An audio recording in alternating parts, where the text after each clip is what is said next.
রেলগাড়ির কামরায় হঠাৎ দেখা, ভাবিনি সম্ভব হবে কোনোদিন। আগে ওকে বারবার দেখেছি লাল রঙের শাড়িতে, ডালিম ফুলের মতো রাঙা।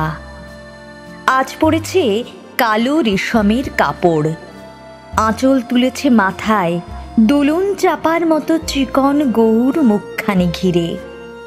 মনে হলো কালো রঙে একটা গভীর দূরত্ব ঘনিয়ে নিয়েছে নিজের চারদিকে, যে দূরত্ব সর্ষে ক্ষেতের শেষ সীমানায় শালবনের নীলাঞ্জনে।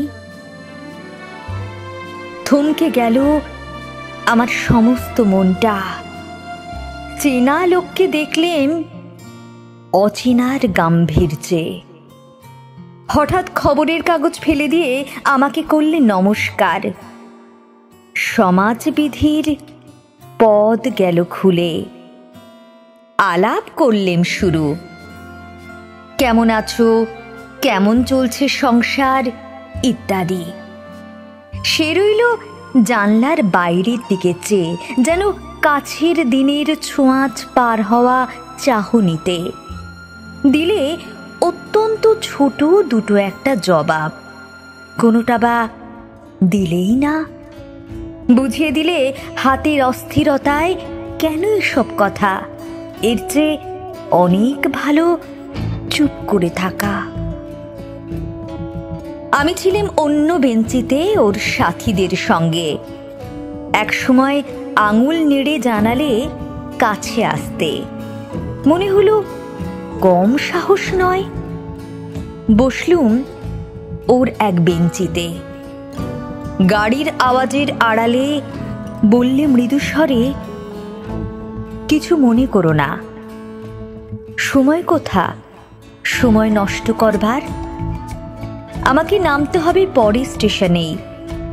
দূরে যাবে তুমি, দেখা হবে না আর কোনো দিনই।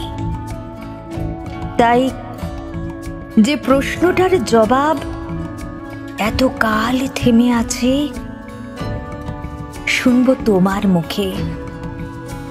সত্য করে বলবে তো? আমি বললাম, বলবো। বাইরের আকাশের দিকে তাকিয়েই শুধুলো, আমাদের গেছে যেদিন একেবারেই কি গেছে? কিছুই কি নেই বাকি? একটুকু রইলেম চুপ করে। তারপর বললেন, রাতের সব তারাই আছে দিনের আলোর গভীরে। খটকা লাগলো। কি জানি বানিয়ে বললেম নাকি? ও বললে, থাক এখন যাও ওদিকে। সবাই নেমে গেল পরের স্টেশনে। আমি চললেম